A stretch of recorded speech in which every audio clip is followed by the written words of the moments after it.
Choice Hotels get you more of what you value. Here's a little tune to help you remember. Same drive, different day. Don't you wish you were getting away? Pack your bags and come on through. Texas, Ohio, Alaska, we're up there too. Comfort Inn, it's calling your name. Save on the stay. Oh, and free waffles are yours to claim. Well, I hope you like my little song. Book direct at choicehotels.com. What a game and what a setting. This. Doku, Dani Olmo, good save. There's the follow-up 1-0. In by Fabian Ruiz and Spain take the lead. That's a lovely pass by De Bruyne. Finds the gap. Castagne's cross. De Ketelaere! 1-1. Courtois got a problem here, and I don't quite know what's happened, but he's just sat down on the turf, which is a big concern for Belgium. Now they are going to change the goalkeeper. Look, there's Senna Lamens. This is a big moment in this match. Here's Kubasi. Can hit one, Kubasi! Oh, he's fielded the keeper, and they've scored! That is it. And Spain are through to the semi-finals of the World Cup. And they will face off with Kylian Mbappe and France in the last four. The temperature has been turned up here in Miami ahead of this World Cup quarterfinal between Norway and England. Shelter up on concept, Shelter up, he'll fire and across, it's in! It's in off the post! Andreas Shelter up, a bolt of lightning out of the clear Florida sky to give Norway the lead! Gordon into the middle, Bellingham's gonna get there, Jude Bellingham!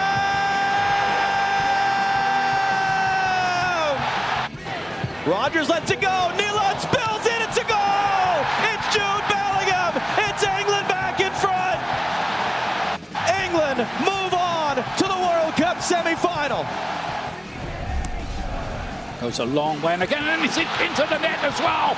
McAllister got on the end of that one, and Argentina have an early lead. Oh, he's caught late there by Mbola was Paredes.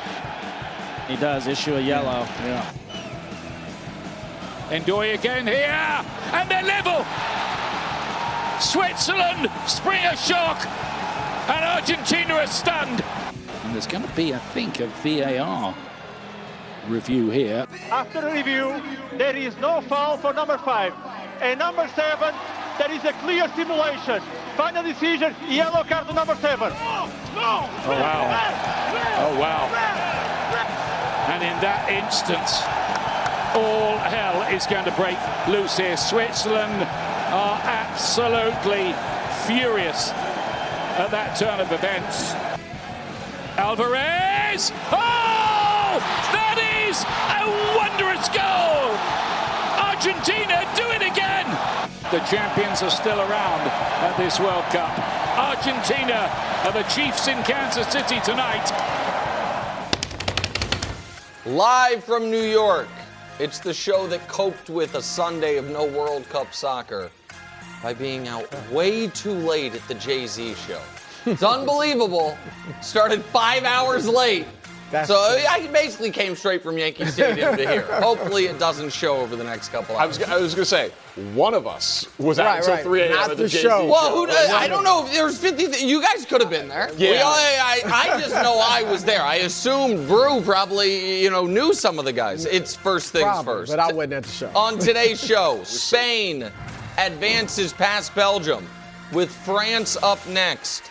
Are Brew and Danny, both of whom had Spain winning it all, sticking with their pick? Because Bruce might be waffling a bit.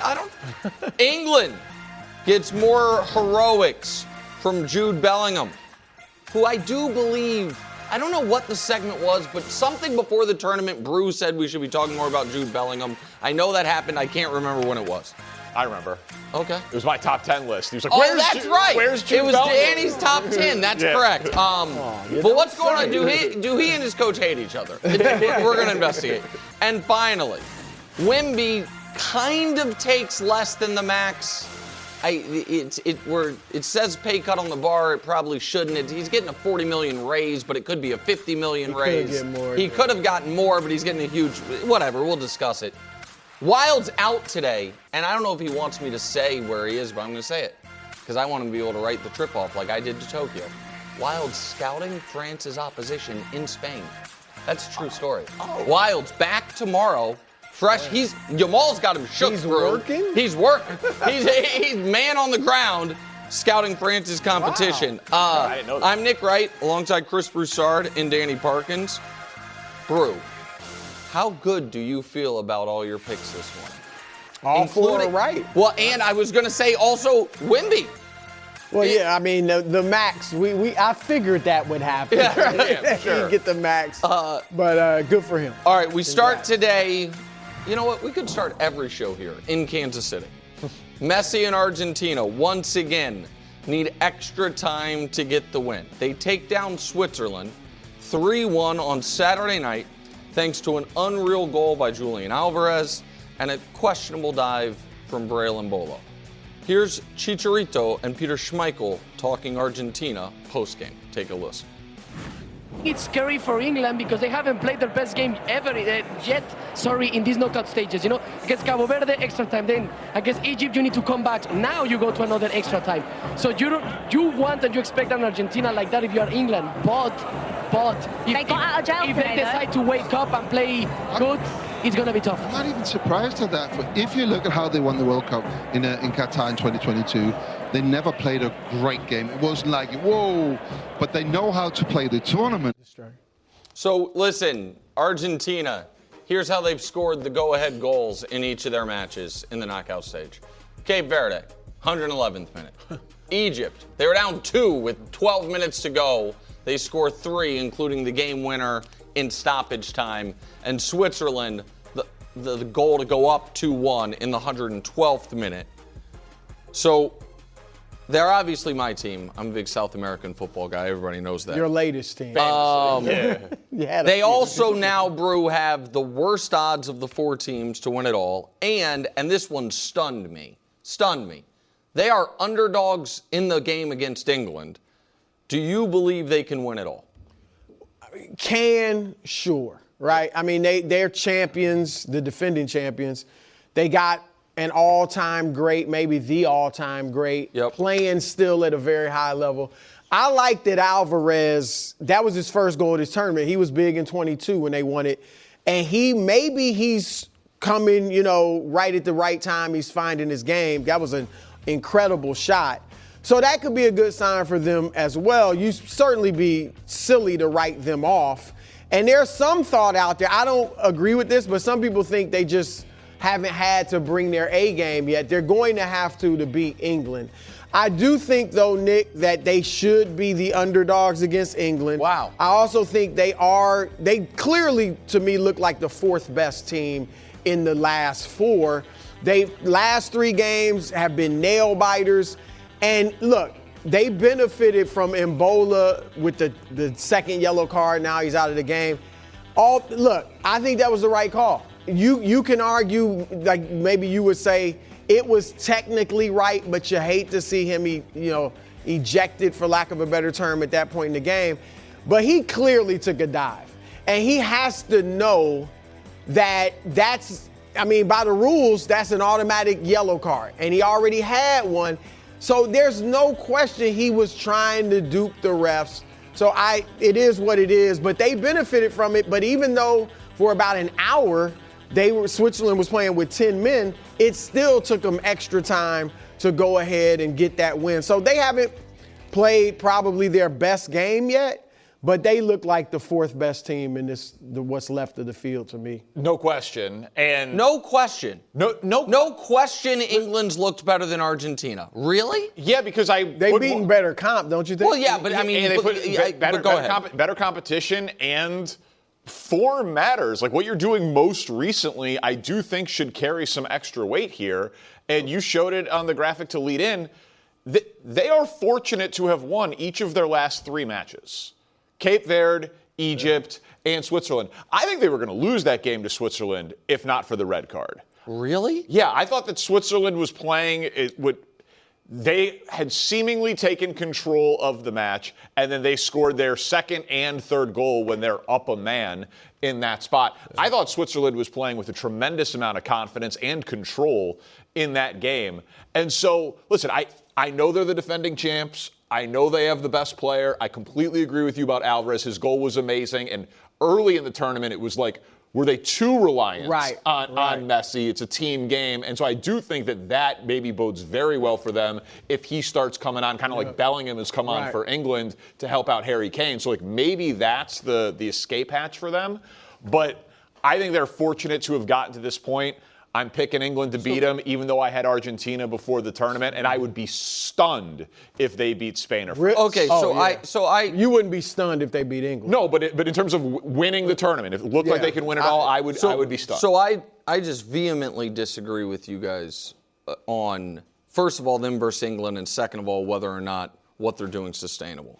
So I don't know that England's had a tougher path. Switzerland is ranked higher in the world than Norway. We got a little drunk on Norway, as you would say, because Holland was playing so well. But Switzerland, as we talked about, as a team, is a higher ranked team and has 4 consecutive trips to the knockout round of the World Cup. For Norway, it's the first time this century.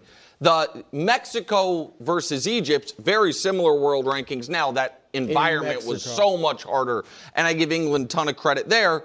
But England also, right before the Mexico game, needed an Argentinian-level escape against DR Congo. Cape Verde never had the lead on Argentina. Argentina, you know what I mean, just went up 1, let them tie it, went up 1, let them tie it.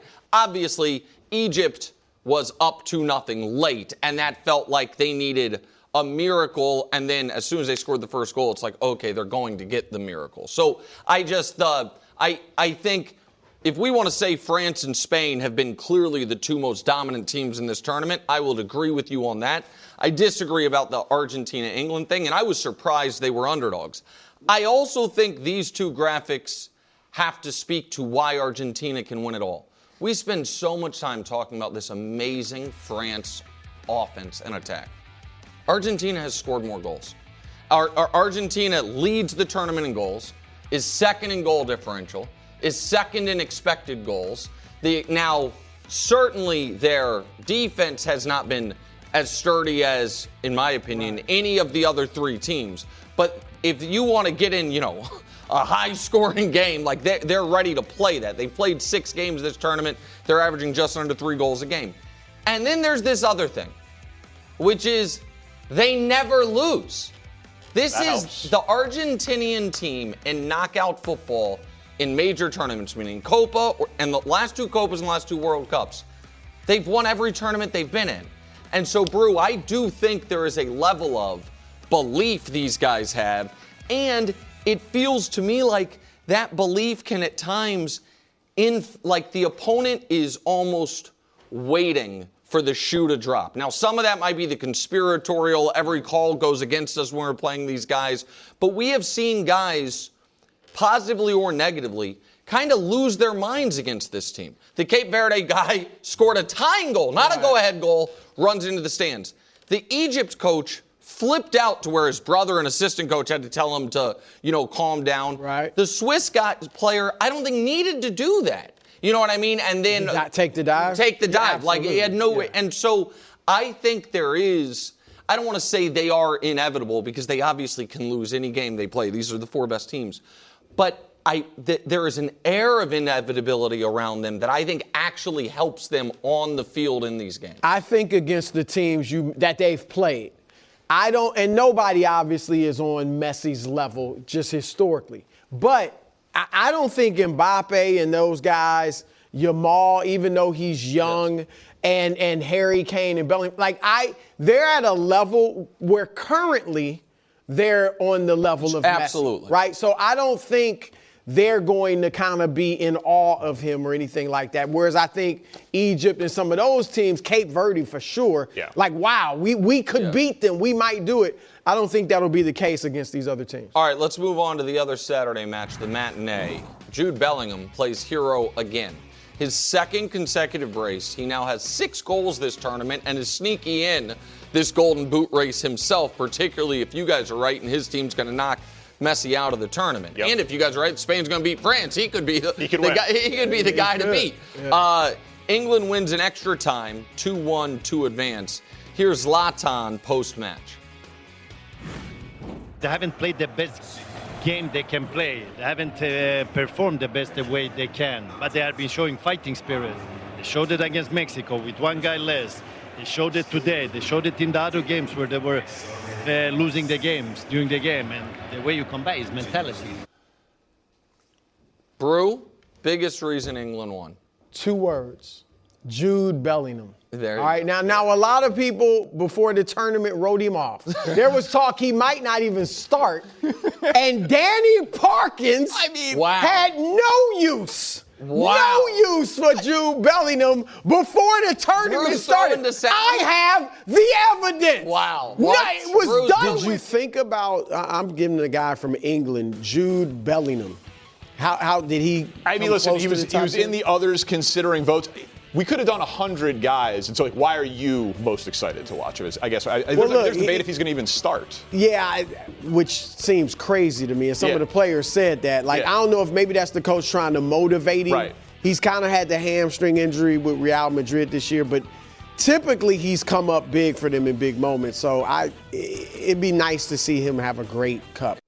Wow. Talk about coaching. Wow, Brew really just crushed you there. I mean, that's Brew. He wasn't even one of your top 10 players. Top 10 players I was most excited was that Weston McKinney? In Danny's defense, it was U.S. heavy. However, but by design. However, like, I mean, Brew just crushed you there. I guess he just crushed you there. I guess he crushed me. I thought this was a friendly show. This is now competitive sports debate, Brew. It's competitive. Yeah, coming for you. He's been great. And just like in the biggest moments, he has stepped up to back-to-back braces. Yeah. You know, in these last 2 games, the biggest games of his career probably, Mexico, what we just saw this weekend, and he has as many all of his goals, his 6 are in open play. He has as many goals as any English player ever has in open play as him, and I can't think of the other guy's name, but he's one of 2 that's done that. So he's playing well. As I said, there was a lot of talk, he might not start. He initially wasn't even named to the team right away. I know he had some injuries, but still, and he's really picked it up. So I want to just stay on Bellingham, then go to you. So he is... Listen, he's only 23. He's a superstar. However, at his club team and for his country, his numbers have been depressed because of who he played with. So his first year with Real Madrid, when he was 20, when he got there, he had an unbelievable season, made him a Ballon d'Or finalist, and his goals per game were out of this world. And then the next year, Mbappe gets there. And Mbappe, he has to change his position to a degree. He's a midfielder. Right, Mbappe ends up getting all the goals. With England, Harry Kane, obviously, he's considered maybe the greatest English soccer player ever. So his role is to score goals. Bellingham's role, though, has been to be so unbelievably clutch. And so he has 7 goals in his World Cup career. 1 4 years ago as a teenager, and then 6 this World Cup. 6 of those 7 were with England tied or trailing.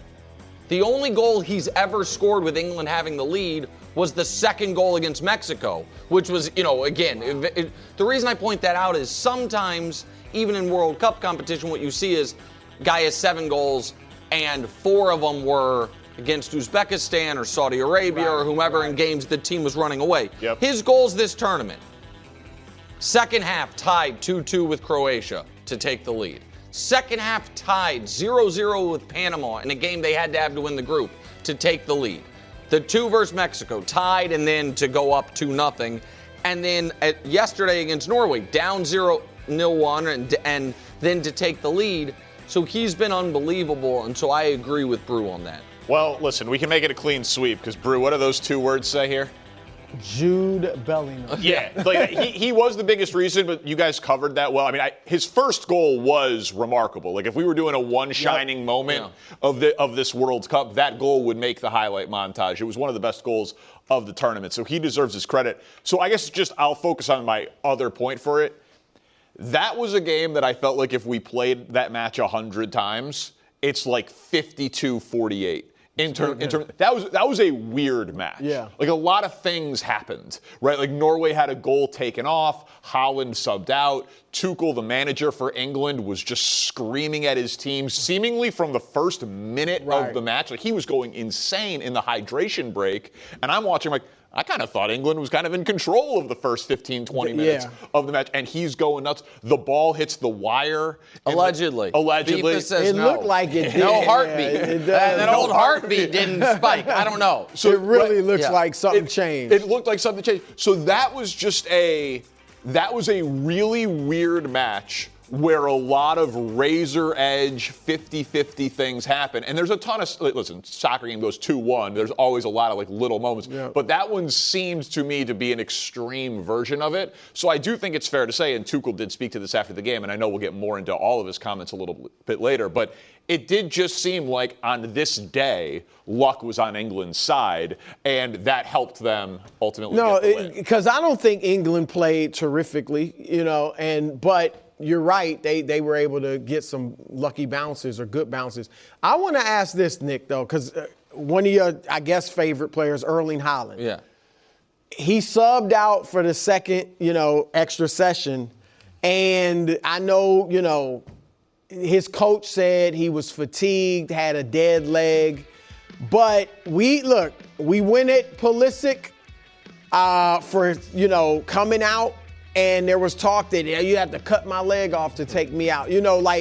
What about this? Because there was some controversy about this. Yeah, I don't look at it like the Pulisic thing at all. Like, I think once you get past the 90 minutes, all bets are off. Like, you see game, it's the World Cup. I understand, but we fatigue. saw I don't think that's as uncommon as maybe people are making it out to be. We saw in the Belgium game before the U.S., they're tied to Senegal. They might have been trailing, but it was, and they took off De Bruyne and Doku. Yep. We saw obviously Ronaldo come off in the 80th some minute.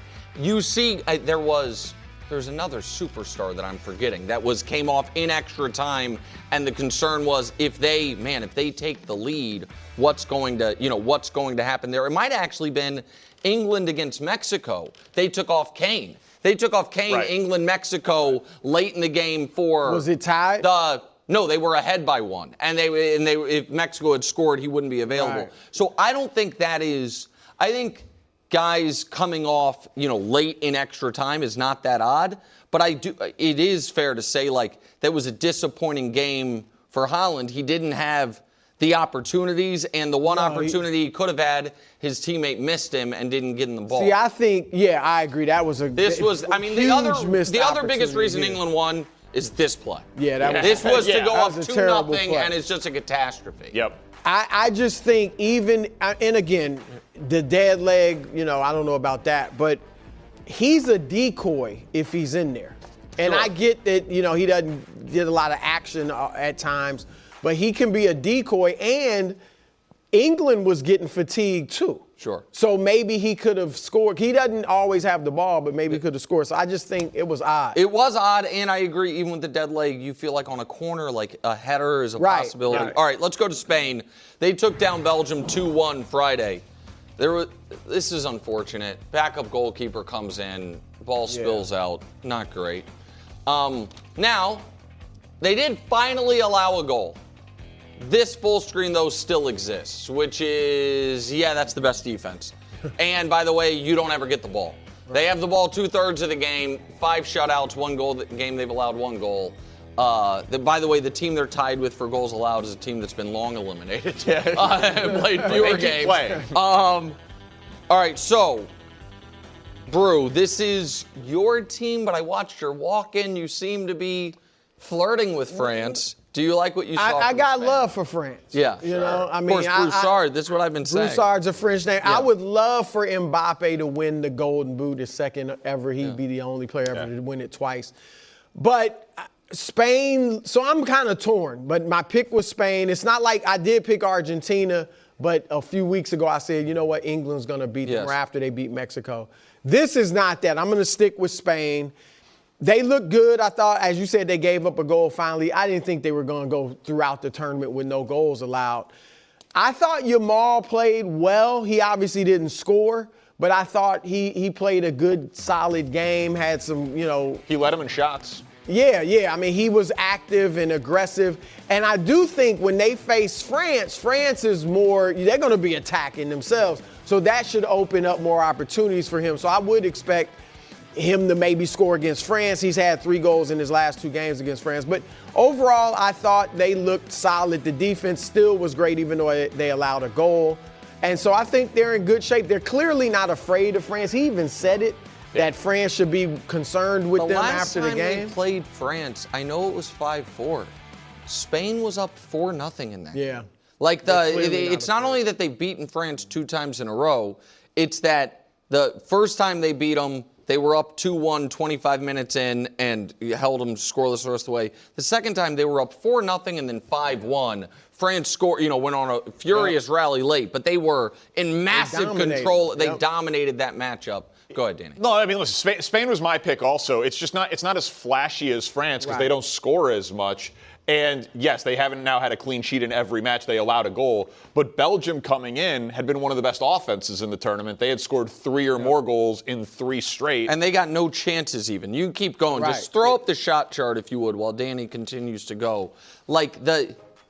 Spain is just peppering them with shots, and Belgium gets 5 shots in the game, and 1's from midfield. Well, no, and that shot map is great. I didn't have that, but we did the OT after this match. So Dax and I are watching this game, and I was like, is that as dominant of a 2-1? They had, in terms of touches in the box, it was 42-11, just touches. They completely dominated the game. And I know the score is 2-1, but in terms of like what I saw, this sets up, and we'll get more into the game later, this is a styles make fights type of thing. Best offense, best defense. Let's see who wins out. Yeah, and this is one of the reasons, by the way, and I know we got to go in a second. I understand France is the best team in theory. I have thought France has been overvalued by the betting odds because France doesn't lose except when they play Spain and Argentina, and they're 2 of the 3 teams, you know what I mean, that they're going to definitely have to play one of them. They might have to play the other. Like, there is, Argentina, it's a 1-game sample. Spain, it's a 2-game sample, but it's not nothing given how dominant France has looked against literally everyone else in the world. So, we'll talk about that as we get the first ever World Cup semis where it's the top 4 teams in the world that made the semis. Awesome. Coming up next, Wemby taking less than the max, and we're counting down to the semifinals. France taking on Spain tomorrow, 3 Eastern on Fox, live from Dallas. That's around the time I'm supposed to be doing the very popular podcast, What's Right from the Great. We're going to adjust. I decided I don't want to counter program Spain, France, and I want to probably watch it live. That's one day at 4 hours and 32 minutes from now from Dallas on Fox. And we're live from the living room as Doug eyes up the matchday spread. He's reaching for the Buffalo wing. Perfect. Hang on, what's this? Oh, he's gone for a can of Pepsi too. Incredible. What a finish. Sensational combination. Look at the delight on his face. There's no doubt about it. It just tastes better. Match days deserve Pepsi. Food deserves Pepsi. Grab a pack of Pepsi Zero Sugar for today's match. It's poetry in motion. Back here on First Things First, counting down to the World Cup semis. Messi and Argentina taking on England. Wednesday, 3 Eastern on Fox, live from Atlanta. England gotta be thrilled. Finally, don't have to deal with heat or elevation. Like, they played a scorcher over the weekend, and they dealt with the altitude at Azteca. Climate controlled for them in Atlanta. And I don't know Atlanta's elevation, but I think it's probably around. They should be fine. I don't think it's that high. I don't think there's a ton of mountains down there. All right, moving on to the NBA. Wemby and the Spurs have agreed on a 5-year, $252 million max extension. So he's agreeing to the 25% max instead of the 30% max. Now, technically, he's not even necessarily going to be eligible for the 30% max, but if this coming year he were to make an All-NBA team or win Defensive Player of the Year, he would be. Now it doesn't matter whether he does or he doesn't. He's locked into 5-year $252 without being able to get up to 5-year $303. he's tweeted afterward, Spurs family, I'm here to stay, whatever it takes, and a black heart, which could be, symbolic to Spurs wear black, or maybe he's just got evil things on his mind. Brew, sure. Your reaction to Wemby taking this deal? Kind of less money for the sake of the discussion, because he obviously, like you said, could have got more. I think it could have been worth $303 million if he meets the escalator clauses or whatever. Look, this never really backfires. This always seems to work. The greatest winners of recent memory have done this. In football, Tom Brady famously always took a little less than he could have. Patrick Mahomes has taken less. Obviously the best quarterback in the league, wasn't even in the top 10 in highest paid quarterbacks last season. Now he just redid his deal a little bit, but he's been willing to take less. In basketball, Michael Jordan, in a different era where they didn't have a max salary for most of his career, he was rarely the highest paid player in the league. He didn't complain when he was under contract and say, so-and-so got this much, I should be getting paid more. LeBron, when he went to Miami, was willing to take less. He ended up not, because it became a sign and trade, but he was willing to do that. And, of course, most recently, Jalen Brunson. So what this symbolizes is it's guys who, look, regardless of Wemby, okay, instead of $303 million, he took $252. They understand it's beyond generational money, okay? I'm wealthy beyond my wildest dreams. So I don't have to take every single dollar I can get. I'll put winning ahead of that. And so I love this mentality. I love it coming off the bad loss in the finals. To me, it shows that he's all about winning. Of course, he got paid, but it's like, I want to win tons of championships. So if it helps, us keep Castle and Harper and whoever else go out and get somebody, I'm willing to do that. So I just hope that mentality, and I would imagine it does, translate to the weight room, to the post game, things like that. But I think this shows that he's in the right mindset. I just don't think that it should be on him. Like, the burden falling to the player, you could just say that the ownership could pay the tax. Well, they should have. The second apron has become so punitive that basically the owners are saying, we are not willing to pay these taxes. They're treating it like a hard cap. And they are because it pretty much is, yeah. Well, right. But they're the ones who, in collective bargaining, put in the rules. And the players allowed it, though. Correct. I mean, that was their fault. And once you put something in, it is hard to take out. But if we throw up, I could have chosen 3 different quotes from it, but David Kelly, the executive director of the NBA PA, says, we think the players should make decisions for themselves and we should not be pocket watching. Right. The system should not require a player to carry all of that burden. We should not put a player in the position to carry the burden of keeping a team together. Elsewhere in the article, he talked about how they will fight harder against the second apron, against future collective bargaining. It's largely the reason why the Celtics title team broke up a couple of years ago. It's arguably a huge reason why Mitchell Robinson is not going to be back on this Knicks team now. And so Brunson is a little different. I know everyone is making that comp because he's not signing a rookie extension. He signs that deal with the Knicks when he was 6 years into his career. But he also left the most money on the table. He did leave a lot. He did leave a lot of money on the table, no doubt. But don't you go ahead, sir? But I don't love the burden falling to the players and the expectation falling to the players. The slight thing where I could argue it would be an advantage for Wemby is in this era of load management. He might not be incentivized financially. In fact, he is objectively not incentivized financially to hit the 65. To hit the 65-game minimum. But he wants it for MVP. Heck yeah. No, any I know. Player's going superstar that can get all these accolades. He said he wants all the accolades. He will want the accolades for legacy, but he will not necessarily need them for financial ramifications. So first on the Brunson thing, I look at the Brunson contract as almost a separate bucket than anything else you mentioned because his dad's on the staff.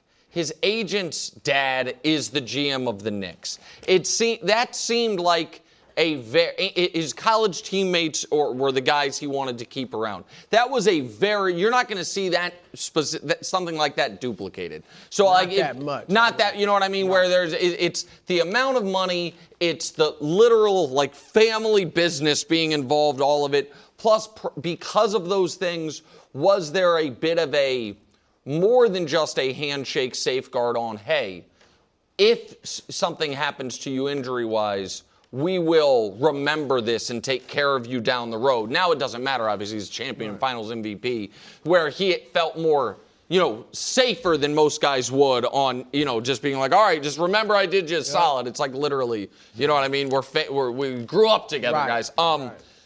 So I have a general take and then specific to this. The general take is one of the things the NBA Players Association should have in the past and should now fight for, that the performance-based salary bumps should not count against your cap. That because you have this very weird circumstance where the Pistons privately like, man, we sure hope Jalen Duren doesn't make the All-NBA team. Like, where it is actually bad for team building. Like, the Spurs over the next couple of years, it's bad for them for Castle or Harper to make an All-NBA team. Right. So, and that way the player can reap the benefits of it. And so by that, what I'm saying is Wemby's cap hit over this deal is going to average $50 million. If he had taken the 300, it would average $60 million. Right. Be like, hey, you qualify for that extra $50 million, but on your cap, it's just the 50. I think that would be reasonable. I think it'd be smart, and I think it wouldn't cost the owners got to spend the money somewhere anyway, so I don't think it would cost the owners much. The other piece of this that I do wonder, and we're going to talk about this more later in the show, is you're right that LeBron was willing to, he didn't, and so we don't know how it would have impacted things. Football is a very different animal than basketball because of the lack of guaranteed money and the short careers for people except for quarterbacks, really. Do you feel like, Brew, this now puts a downward pressure? If a guy who might be the best player in the league, you certainly think he can be the best player in the league, does this, do you think we are going to start judging guys who don't? Cooper Flag. Like there is going to. I would never. I know judge, I know you won't. But do you think the collective media, if Wemby sets this precedent, you're going to look askance at guys? It's like, oh, well, Victor Wembanyama was willing to forego it, but the 9th best player in the league. You know what I mean? It needs the whole thing. Right. And I think that's why the Players Association, they have to walk a fine line of not criticizing Wemby for doing what Wemby wants, and he's obviously allowed, he can play for the minimum if he wants to. He can do whatever he wants to do. But I do feel like the train coming down the tracks of when there's already an artificial cap on what a player in the NBA can make with the individual max, that we are now going to, some guys are going to be criticized for simply taking the max. No, I don't agree with that because, again, and I think football is similar in this regard. Brady, some people said, well, Brady took less. Why don't whoever the quarterback was, you take less? And that quarterback doesn't have to. If Cade Cunningham is up for contract and the Pistons absolutely know they need him and want to keep him, he can just say, well, that was Wemby. I'm not taking less. You know what I'm saying? So I don't think the players will get criticized. I will say this, and I agree with you. I was going to say that later when we talk about it again. The players should fight tooth and nail to get rid of this apron system because it's terrible. It's limiting free agency and all that. But I would say this, Jalen Brunson, now he's an extreme example because he left reportedly like $100 million on the table. However, and again, that's an extreme example, but Jalen Brunson now has a championship. He is a legend in New York. And I hate to kind of use his example because it is $100 million. But in, let's say, Wemby's case, if that $50 million or whatever that he left on the table ends up being the difference between him winning multiple championships or not. Like, I think Jalen Brunson would clearly not trade anything for the situation he's in now where he's brought them their first championship in 53 years And he's still But filthy do you rich. think, Brew, or I'll go to you, Danny, do you think that when Brunson is now eligible for this, whenever he's eligible for the next deal, that it will be looked upon oddly if he's like, yeah, I'll take every single dollar available now at this point? First of all, I expect him to take every single dollar. Yeah, available. I would think I think he is going to sign an absolutely monstrous deal. And I know it's folklore, and I promise this isn't criticism. The discount that Brunson took is like slightly overstated in the media narrative. Because he got the security because he wasn't eligible to sign. Right. The way he would have gotten the more money was waiting a year and then he could have signed and then taking the max. Yes. So he took less than he was technically allowed at the time, but he signed it a year early. Right. Yeah. So like it is people like he left $113 million on the table. It's like, but he also played an extra year of basketball. Right, because in a lot of cases, that year and $70 million you leave on the table, your next deal, particularly if you're young, like a Wemby, you're gonna get and then some in your the first deal, your next contract. That kind of applies to this as well in a different way, which is if Wemby sprains an ankle or something, I don't know, misses 25 games next year, then he did not take $1 less, effectively. You know what I mean? Like he is so if he doesn't make an All-NBA or win a major award next year, this is the most he could get anyway. And even if that happens, I guarantee the legend of it will be, well, remember, he's on a discount. Well, you know what I mean? Because Castle could be in this exact spot for them. Harper could be in this exact spot for them. Duncan took less back in the day. Like, they also will spend this as like, it's kind of Spurs culture. Yep. But Duncan took less once he was no longer the best player in the league. You know what I mean? Like, he was playing for the max when he was the best guy in the league. It was late in his career. All right. What happens when your coach and best player or second best player seem to just be arguing with each other? We discussed about England. Plus, Lamine Yamal, Spain, Brew and Danny all over Spain. Also, our soccer sharp Josh all over Spain. Wild scouting Spain as we speak. They kick off in Dallas in 28 hours and 14 minutes on Fox. England took down Norway thanks to Jude Bellingham's aforementioned brace. After the match, however, Thomas Tuchel fired up. Jude Bellingham fired up about Tuchel being fired up. Here's what they both said. First, Tuchel. We made life very, very difficult for ourselves today. The result is fantastic. We're in the last four. It's amazing, but I'm not happy with the performance. The commitment is there, but we made life very, very difficult for us in the way we played, how we played.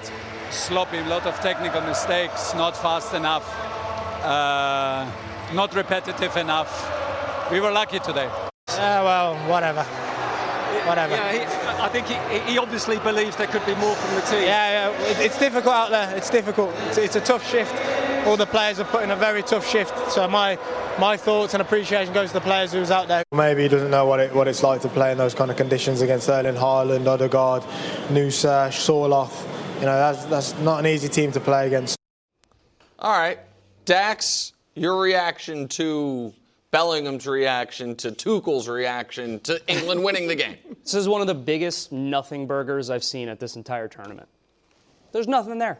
Honestly, I respect both guys' opinions. There is nothing Tuchel said that is anywhere close to even being out of bounds. Now, he is a very honest coach, and he is going to look at it from a point of, yes, I'm very excited that we advanced, but also analytically, when he's watching the game and he is not happy, I think he is looking at it from a perspective of, can we win the World Cup with that performance? Absolutely not. So I'm going to be honest about what I saw. And by the way, Tuchel, he is going to say this to his players. It just so happens that you get a microphone stuck in your face right after the game. You have to be honest. Now, could he have skewed a little bit more positively? Sure. I'm sure he could have, but that is not in his nature. It's not really his style, It's not his style. It's not. But at the same time, I have no issues with what Jude Bellingham said. He's exhausted. He just put in a man-of-the-match performance. Now, how was the question phrased to him from the interviewer? You know, I think if you get them both in the same exact room and they both said what they said, I don't think you have any issues whatsoever. Jude Bellingham was fantastic. I see no issues with anything either guy said. He also sneaky reminded everyone, our coach is a great coach. He wasn't good enough to play in this type of game. But that's why I don't Sure. He was like, he doesn't know. problem. He doesn't quite know what it's like because his playing career wasn't quite like our playing career. Jude Bellingham standing up for his teammates and saying, hey, listen, we were the ones out there putting in the shift, going through the heat and the adversity. Like, you know, maybe he needs to give us a little grace here in terms of, we didn't play great. And I'm sure Jude Bellingham, if you go back and watch the video, when they go through video post-game, Thomas Tuchel's going to be like, guys, this isn't good enough. And I bet you Jude will be like, you're right, that isn't good enough. Look, as a reporter and as a man, I love what Bellingham said. Totally. I love what he said. It. And I think there is something there between him and Tuchel. I mean, I think that's pretty clear. Tuchel, initially, he wasn't on the team. Remember, I know he had injuries, but still, there was talk he might not start. Sure. At one point, Tuchel called his behavior on the field repulsive. Remember that? And he walked it back, later. But so there, and he's been talking up, Morgan Rodgers, his backup. He loves him, right? So I think now there's some school of thought out there that Tuchel's doing this to get the most out of Bellingham, and maybe because he's obviously playing great, maybe it's working. But I don't think there's any love lost between these two. But that's fine. It doesn't. You don't have to be best buddies with your coach to play well. I actually the bottom think line is they're playing great. A healthy friction between a star player and a coach is fine. But that's why seems it's like not it's there. 0 out of 10, right? Like if there is healthy friction between a star player and a coach, there's always the possibility that it boils over into something else. Like he could, if you had 100% confidence in your manager and a media member is like, hey, Tuchel after the game, he wasn't too complimentary of you guys, you would say something like, oh, it's okay, it's his right, he can say whatever he wants as a coach. But he came out and he was like, well, he has no idea what it's like to do it. So I don't think it's nothing. Most guys would have been like, well, hey, it wasn't our greatest game, but, we won. Most guys would have been agreeable. But you know who's not agreeable? Thomas Tuchel. Right. Yeah. Who is, He's like, really I just want to show, He's gotten him in a lot of you guys, trouble with players and coaches. So this is his, resume the last 10 years. So he's at Dortmund. They win a trophy. He's gone 3 days later. He's at PSG. They win all the trophies, including the domestic quadruple, which was involved a tournament I don't think exists anymore. He lasts, how long is that? 18 months? Out of here. He goes to Chelsea. They win Champions League. He is then named by FIFA the best coach. How long did he last there? A year and a half. Now, Chelsea does that with a lot of managers. They do. He goes to Bayern. They win the Bundesliga. He lasts a year. Gone. So this is, and now he's with England. He has now signed an extension. The point that again, European soccer, it is even a shorter half-life for coaches than the NBA. Like, the 2 years is not out of, out of the realm, what do you call it? Out of the ordinary. Thank you, bro. I don't know what I almost said. Realm of possibilities. For a guy to be that successful at every stop and never last 3 years, it is because he has, I think it's fair to say, a personality and a style that grates on people. 100%. Now, typically, it's the people above him. He seems to say wild things about his bosses. It's amazing. I respect get rid of him. He's got no filter. Yeah, and I just think I imagine that Bellingham is used to this to a degree, but it doesn't mean sometimes you're used to something, you're like, that's him being him, and it's almost charming. Sometimes you're like, yeah, he's being a jerk again. And so I don't think it is surprising given who it is, but you do have to give the man credit as far as like being a tournament soccer coach or knockout football is what I should call it. His teams consistently achieve. They do. He keeps getting awesome jobs. I mean, to go from Dortmund to PSG to Chelsea to Bayern to the English national team and have those teams all achieve at their apex or close to it. And he might end this drought for England. Sure. Absolutely. Right, that's totally on the board. And he's also getting the best out of Jude Bellingham. Right. Yes. Right. Yeah. No, it's working. So it's all working. Yeah. It does kind of seem like a jerk. No I question. think it's fair. Did Argentina get lucky? Or are they touched by the soccer gods? I know where I stand. France, Spain. 27 hours, 56 minutes, 29 seconds from now on Fox. Live from Dallas. And what could be the game of the World Cup, or could be like about 25 games this World Cup, in the running for Game of the World Cup. It's been ridiculous. That is tomorrow, 3 p.m. live on Fox. Live from New York. It's the show that is going to get Kevin Wildes back tomorrow. And very curious if he is going to be quite as confident in France as he's been all tournament. Why would he not be? Well, because, no easy games left. Okay. I'm just saying. There's Should be saying that about your squad now. Well, that's true too. It's just the 4 best teams in the world are the 4 teams that are left. It does feel like anybody can win it, as opposed to a fait accompli. Well, See what I did there? That was well done. It's the second hour. First things first. Coming up. Very proud of yourself. Top 4 teams all advanced, as I was just talking about. Are we set up for the best World Cup finish of all time? We rank all previous... No, we don't, but we'll discuss it. And Wemby, once again, following Jalen Brunson. Not this time late to a block a layup. This time as far as contract stuff. Will other stars follow this same blueprint? But we start in Kansas City. Messi and Argentina, once again, do need extra time to get the win. Just trying to give people their money's worth, guys. People They're doing that. Stayed out late. Right. Kansas City. They take down Switzerland 3-1 Saturday night. It's an unbelievable goal by Julian Alvarez. Maybe a questionable dive from Braylon Bolo. Dax, were you surprised and or, bonus question, concerned that it took more late-game heroics for Argentina to take out Switzerland? I'm not surprised, but I still remain concerned. Because if you look at Argentina's path to get here, and it hasn't really been since the World Cup final back in 2022 where they were playing in a very big game where I'm like, man, when I watch Argentina play, it's just this beautiful, fluid, dominant game at all times. And I almost think that they are happier when the game delves into chaos. I'm dubbing them the Sultans of Suffering. They suffer better than any team in the world. That's just when the game gets crazy and when the game gets chaotic and when they're not playing well and you think, all right, here we go. They're going to finally lose. Something goes their way. Messi makes the difference. Questionable call in their favor. Like, it always happens. And so I think luck is absolutely on their side. And I think that I will take it from their coach, Scaloni, who after the game said, we got lucky. Like, luck is on our side.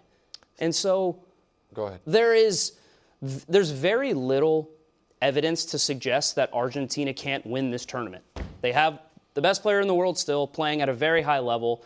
They're relatively organized, but they also score goals. And I was arguing that they needed contributions from someone else, from some other attacking players other than Messi, to be able to go on and win this tournament. And when they needed it the most, when Messi was having a good game but not as effective, not as dynamic in the attacking third, Julian Alvarez pops up and scores one of the goals of the tournament. And by the way, if you've ever watched him play for Atletico Madrid, you know he's capable of doing that at any given time. But he hadn't scored in the World Cup. He hadn't played particularly well. Lautaro Martinez, one of the best strikers in Italy. He scored against Jordan, but hadn't played particularly well up to that point. Argentina needed some magic from someone other than Messi, and they got it.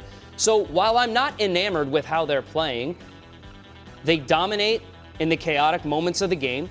They never seemingly lose their focus when it comes to the game almost getting out of control. They actually thrive in those moments, and they still have match winners. They still have match winners not named Lionel Messi. And so while I'm going to stick with England, because I picked them before the tournament, you cannot write off Argentina. They thrive in these moments. And go to you, Brew.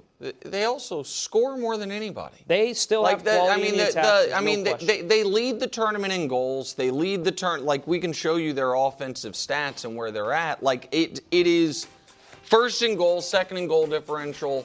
Now, there's the expected goals allowed thing is interesting because seventh isn't great, obviously, but it also speaks to the fact that they've gotten, I guess you could argue, a little unlucky in that they've allowed almost double of what they're saying they should have allowed.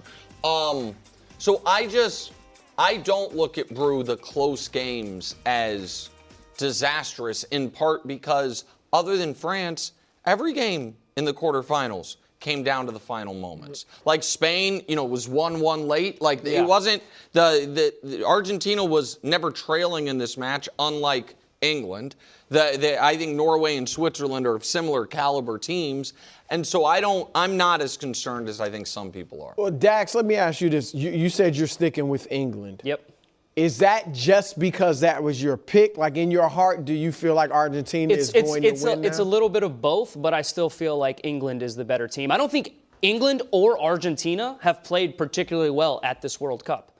Like England going down to Mexico City and Azteca and winning that game, it gives me more confidence that they can go on a run and actually do something they haven't done in 60 years.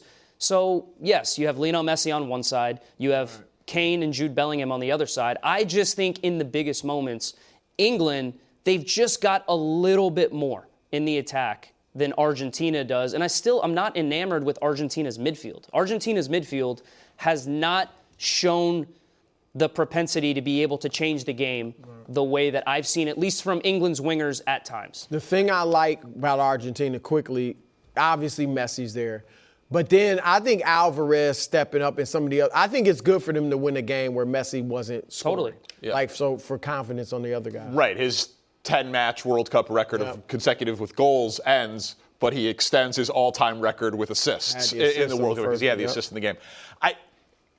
I hear what you're saying. Like, luck is on their side. It feels like at some point it's going to run out. Yep. They win Cape Verde in extra time on an own goal. They're down 2-0 to Egypt. Could have been 3-0 with the goal that was taken off with VAR. Win that one.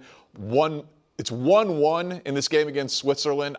I thought Switzerland was going to win. I agree with you. I saw what you said earlier. After Switzerland scored, I absolutely had confidence that Switzerland was going to go win. I thought the first half of the second half, Switzerland looked like they were in control, and then it's a great goal. The controversial nature of they think they're getting a yellow card going against Argentina, and then it's a yellow card that turns into a double yellow. It's a red card, and they have to play down a man. It was so clearly deflating and flipped. If that doesn't happen, I thought Switzerland was going to win the game, and so they went from Cape Verde to Egypt to Switzerland. And now you get England and then the winner of Spain-France. I have a hard time seeing them having enough luck to win this thing. And just real quick, I want to ask you this, because with regard to their I'm a big-time path, Argentina guy. You are a big Argentina guy. But with regard to the path that they have taken to get to this moment, they're the first team since 2002 Germany to not face a top 10 team until the semifinals. But even Germany in 2002, they only faced one top 10 team, and that was Brazil in the final. I go back to them playing a very good team. And while England hasn't played great, England is a very good team. I just don't know how much you can continue to get away with what they're getting away with while not playing very well. I guess my point is their path is not that dissimilar from England's. And England was not as impressive as Argentina in the group stage. Croatia's a really good team. That's 2-2 late in that game. Panama is not a really good team. England needed that game to win the group. That's 0-0 in the second half. Bellingham scores in both those games, the go-ahead goals.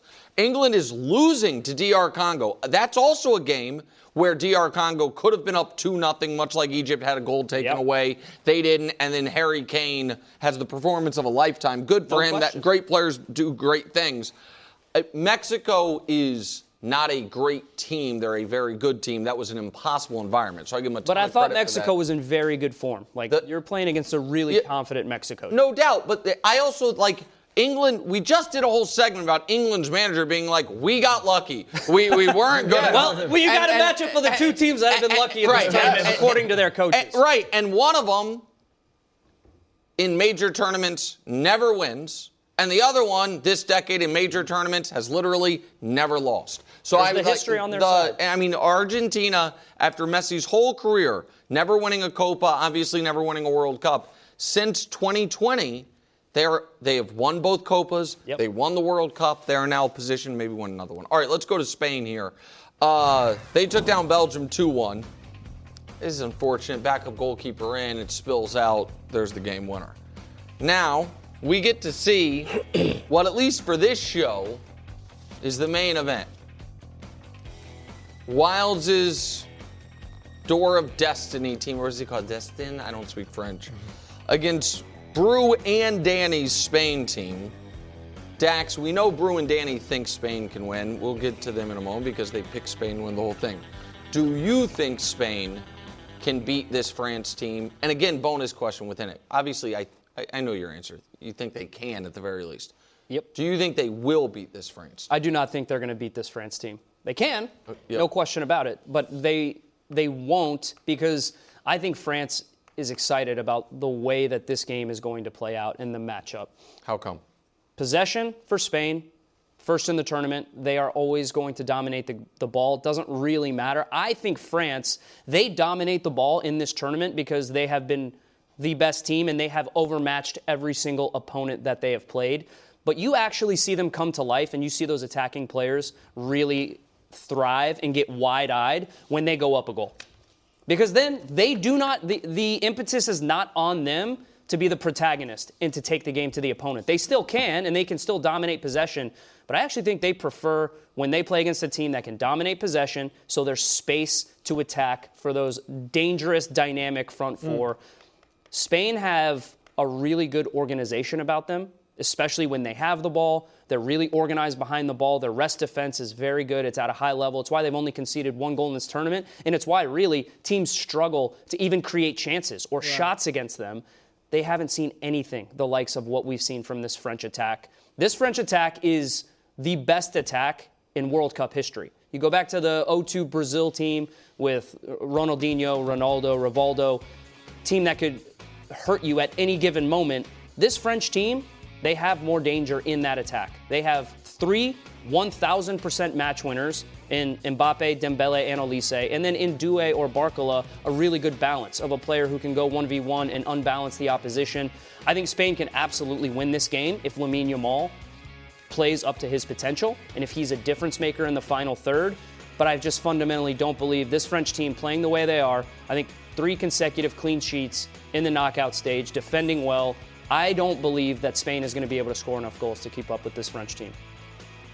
Styles make fights, and great offense against great defense, they can win. And Spain, you say they haven't seen anything like this. I understand like this version of France in this World Cup has been historic, but Spain has played France.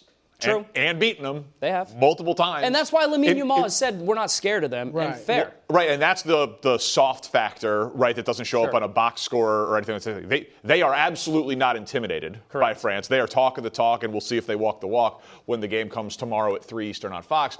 But also, you were talking about Argentina in international play. Spain has a Spanish record, arguably an all-time record. There's some fuzzy accounting on this. They haven't lost in 36 matches. And in the Euros that they won, it looked a lot like this. In the Nations League, which they didn't win and it went to PKs or whatever, but like they don't lose. They do not lose. And they don't let the other teams score. And Yamal seems to be coming into form, even if he's not finding the back of the net. He is taking more shots. He is getting more touches. He is winning more 1v1s. Like, he has gotten healthier as this has gone on. Nico Williams subbed in the last game. I know Brew liked that. Nico Williams. That was good to see him back. He made an appearance in the 80th minute of that game. So this is a heavyweight title fight. Sure.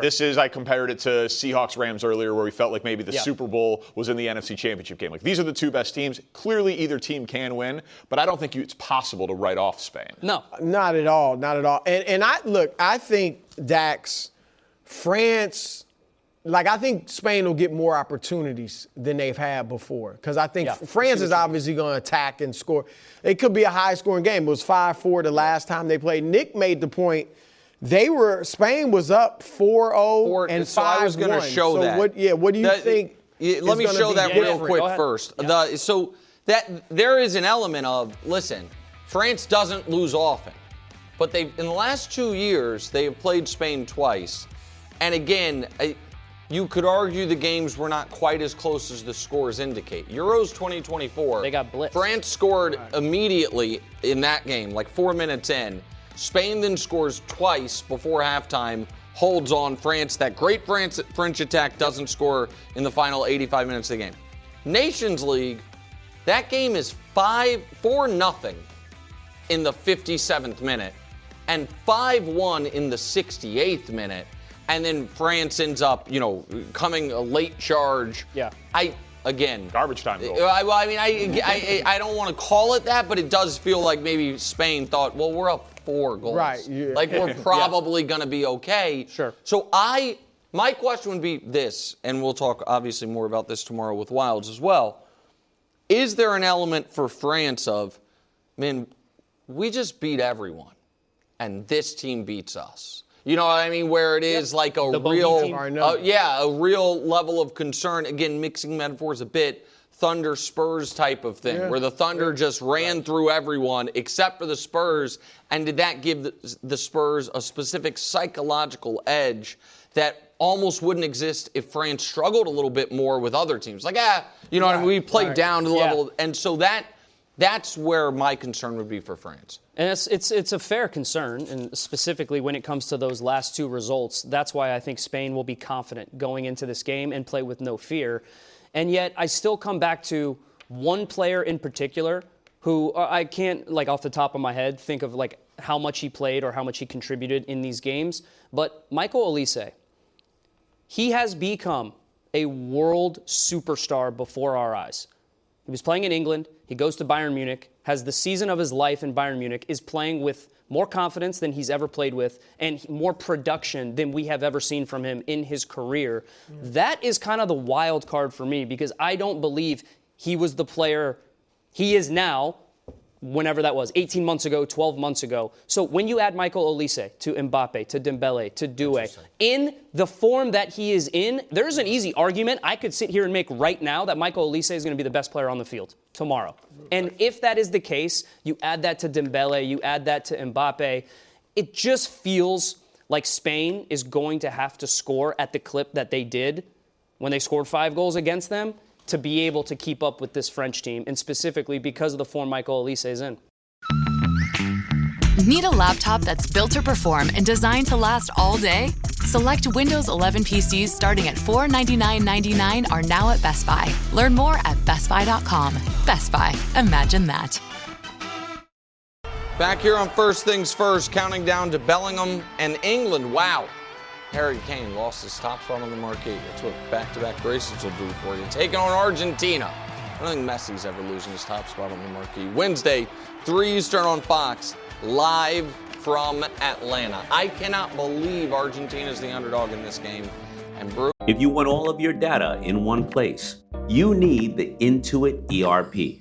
I'm Damon John, and I run my growing business on Intuit Enterprise Suite. Learn more at intuit.com/ERP. This is how we get it all back. This is how we get it all back.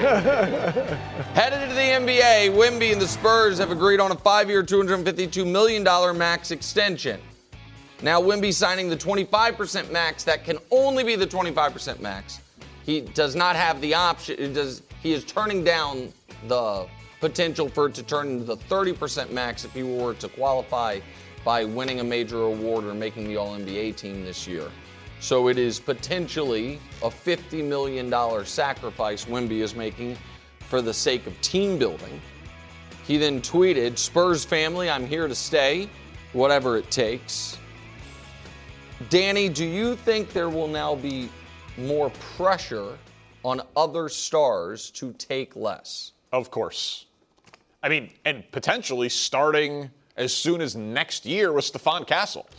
Like Stephon Castle and Dylan Harper, are they going to make more money than Wemby? Right. And on their team in that locker room? So I think unquestionably, even if this is different from Brunson in a number of ways because this is a rookie extension and Brunson was in year 6 and Brunson was changing teams and the family dynamics of it, the fact that that was a huge piece of the folklore and narrative around the Knicks title. Yep. And now it's going to be a huge piece of the folklore and narrative around Wemby. I absolutely think there will be at least public pressure for stars to take. We'll see what happens when Cooper Flagg comes up, in Dallas. He's a name that I keep thinking about as a guy who clearly is going to be in this type of conversation for years. And the NBA is in a very interesting spot because the league is undeniably healthy. They have a ton of young talent. They have massive media rights deals for a long time. They have a pretty healthy relationship between the players and the commissioner. Unlike some other sports, their CBA runs through 2029, 2030, so there's not like an imminent like baseball situation. They can opt out in 20. They can opt out, but it's a mutual opt-out. But if the second apron is the thing that was pointed to why that Celtics team broke up, and it's going to be part of the reason why Mitchell Robinson is not back with this Knicks team, and owners treat it like a cap, and then the burden of staying under the second apron falls to the players, I wonder how unhappy people are going to get in this current ecosystem, whether it's because players feel pressure to follow suit, because owners don't get pressure to spend into the tax. I think the second apron and the ramifications of it are going to have a lot of ripple effects that could backfire. And what the owners will say is that this is what's leading to the parity, because we have great parity right Which now. I think that is correct. This is what's leading to Well, and it'll be interesting to see, because I agree with you that for Castle and then Dylan Harper, absolutely there would be. I mean, again, how can you make more than Wemby? There will be pressure. And to be clear, I don't they know haven't that qualified yet. Right. I don't know that they'll have a problem with it. They seem, like they keep that trio together. And it'll be interesting to see if that team can kind of go against the parity and become a dynasty or something. But teams will certainly throw it in other, like Cooper Flag, or I mentioned K, any of the young stars. Teams will throw it in their face. Hey, Wemby's took 25% instead of 30%. But I don't think it'll be as much pressure on them. They can just say, well, that's him. I'm not doing that. So I think the players will be able to buck that. And you talked about it earlier, kind of stole my thunder out. The players absolutely have to get rid of this second apron when they get the chance. And look, I covered 2 NBA lockouts during my time as an NBA reporter. The players always end up losing. They've conceded. I covered the NBA when there was no max salary. All right, now it's just young people think that's always been there. I remember when they instituted that in the CBA. And so the players always end up conceding something. This was too much because it's limited free agency. And I just think, even look at this year. Only a couple teams had cap room. Yeah. So if you're a free agent, you had nowhere really to go that was attractive for the most part. So I think that's what the player, and you showed David Kelly, who works for the NBPA, his quote earlier, but they have got to loosen this up because it is essentially a hard cap. And it just feels so unfair. And I understand, I get people's visceral reaction and some of the retired athletes who are making the podcast tours explaining how actually $100 million isn't as much money as you think. And why are they doing that? I don't know. They act like we don't pay taxes. Right, that's the other part when folks are like, I don't know if you know this. Guys, they take money out of your check automatically. Like you regular folks are unaware. You thought when they gave you the full amount, there's paycut, all these things. Stop doing that. It is the worst argument ever. Stop doing that because here is the thing. Terrible look. When it comes to owners and players negotiating, players do have more in common with you, the fan, than the owners do. They are the workers. They are working for a salary. And while people are like, what's the difference between $250 million and $300 million, it is a bigger percentage difference for Victor Wembanyama's net worth than Peter Holt or the owner, the billionaire owners of teams. So I just generally take the player's side. I think your point on their salaries are already artificially capped. And I am not the superstars. And I'm not arguing, by the way, that we should have no salary cap. I think salary caps are actually, while they are kind of uncapitalistic, I'm okay with a little socialism in my sports. I think it's good for sports and for small markets and to level playing fields. But there is a real argument that, LeBron, for instance, was vastly underpaid. Of course. During the vast majority of the entirety of his prime. There is an argument that Wemby at the max is already vastly underpaid as far as his impact on winning, and that kind of artificially inflates the salaries of kind of mid-level players. And now we're saying, actually, we have a max take less than that because it helps us fill out the rest of the roster. Yep. That just doesn't sit right with me. And I really do think, Brew, I don't think we will do it. And this sounds like I'm giving us too much credit, but I just know how the type of show we do and what our kind of beliefs are. But I do think there will be a version of when OTAs in the NFL went from being optional, truly optional, like, hey, it's extra work, to we're reporting who's there and who's not. Right. Why weren't you there? I do worry. Like, let's say the Spurs win the title, which I know you think they very well could, right, or maybe they'll be your pick. And it's like, oh, okay, in the second apron era, how do you win a championship? Well, the Knicks won the title. Here's what Jalen Brunson did. The Spurs won the title. Here's what Victor Wembanyama did. Oh, Anthony Edwards, you want the max from Minnesota? Don't you want to win? And that just feels, I just think that commentary will happen, and it will put pressure on the players, and I just hate it. Also, I just hate it. So I'm not blaming Wemby. He can do whatever he wants. I just don't, it just feels wrong to me. I also don't have a lot of faith that the players will be able to negotiate the second apron out of this thing. Normally, like I said, they usually concede. And normally when things get put in that benefit the owners, they stay in. It's why in baseball, players are like, we will stop working if you try to put in a cap. We are not putting in a cap. Yep. So it's just, I don't see it going away. And look, as much money as the players make, when they're missing checks during a lockout, it hurts them. Yeah. You know, and so, especially because of those taxes. It's amazing, unbelievable. What happened? Who knew? Coming up next, best World Cup Final Four of all time. We rank all previous 23 editions of the tournament. I'm here for it. And we're counting it. It's not really. Best benches. That's not coming in dead last. That 1930 tournament where the U.S. came in third. That was our heyday. That was our heyday. That's the worst semifinals ever. One day, 3 hours. I know. That's what I said. No momentum. What's going on? We'll talk about this game and the other game in a few minutes. This game's in Dallas tomorrow. Back here on First Things First, talking about marginal tax rates if you make $100 million a year. Heads up, guys. Relatable. Particularly, certain states have it too. Oh, yeah. Did you guys know? Texas bomb. Counting down, Messi and Argentina taking on England. See those taxes in England. They'll really get you. Wednesday, 3 Eastern on Fox, live from Atlanta.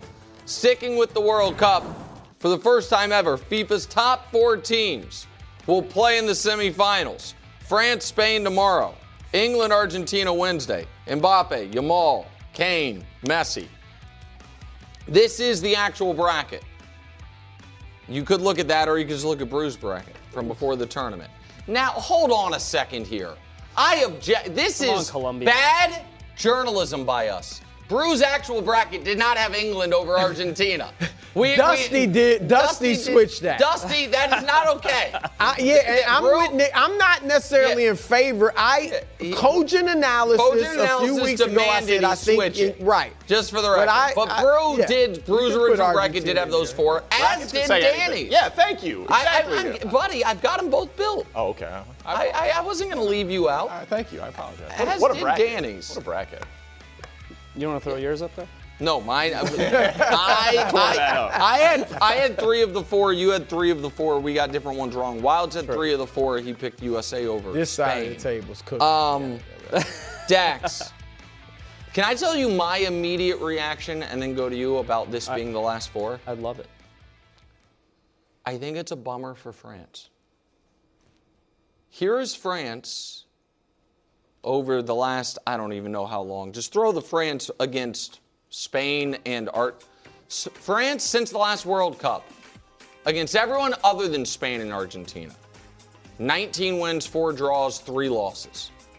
Against Spain and Argentina, 0 wins, 1 draw that they lost in PKs, 2 losses. Yep.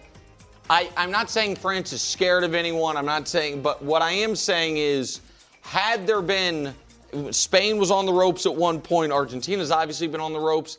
If we had ended up with Belgium and someone else, Colombia, who we thought was possible, I think France would be like, we got this in the bag, boys. And instead, I think they know they're playing in this round a team that has beat them twice, and they might be staring at an Argentina team that ripped their hearts out in the last World Cup.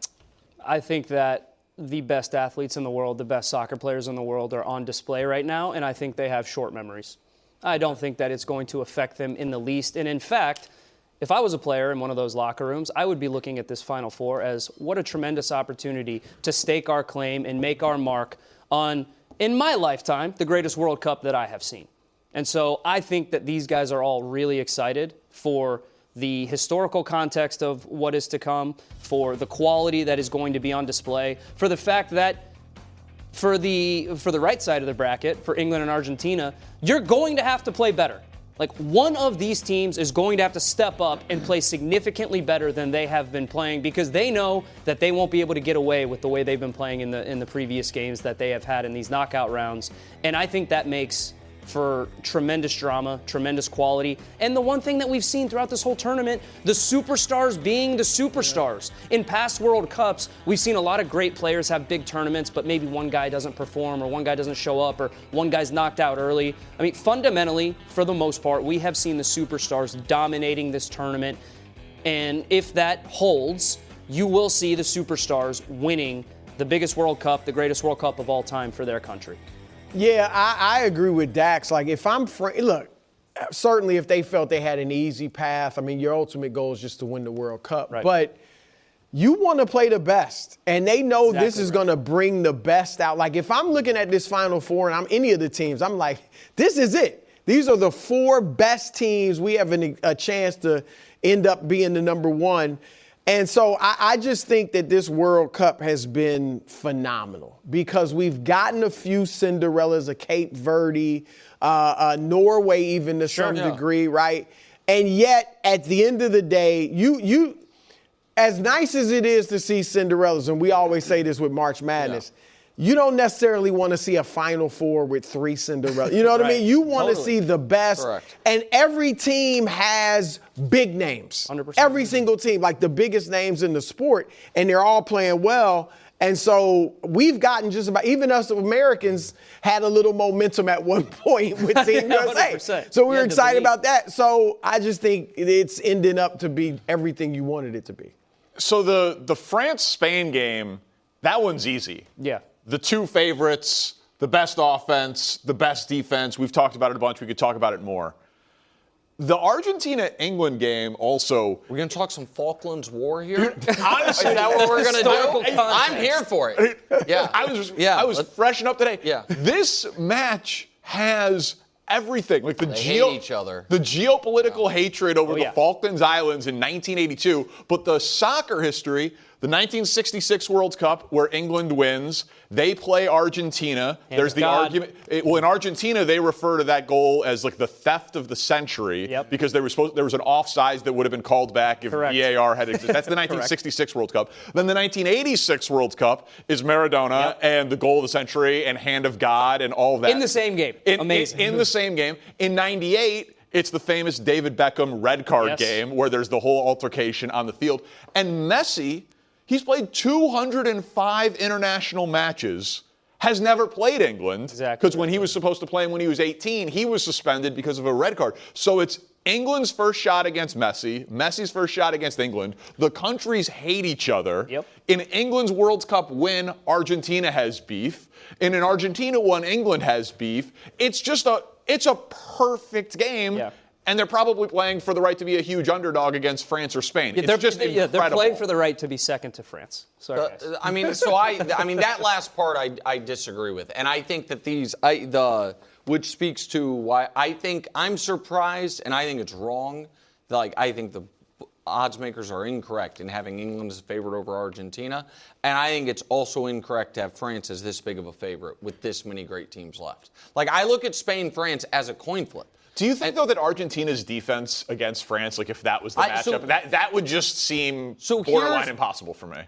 I don't think it's the same team as last World Cup for Argentina, minus Angel Di Maria, and that was enough. That was a game Argentina was dominating the last World Cup final for 75 minutes. Sure. And then it looked like they were going to blow it. Messi was going to have his heart ripped out. It ended up being arguably the greatest game ever played. It was incredible. I also, one of the reasons that I think Argentina not only should not be, a huge underdog, but is right there with any, you could put them odds, take a little away from France, give them to Spain, and put Argentina right there with them. There is a level of confidence, and if there's ever been a team in modern World Cup history that could walk into a World Cup semifinal or final nerve-free, it's this Argentina team. Not just because they're the defending champs, but because it was so much about getting it done for Messi. They did that. If they do play France in the final, it's like, we already beat you guys. It is so, while France has added some star players, to your point, Argentina, it's almost identical, same team.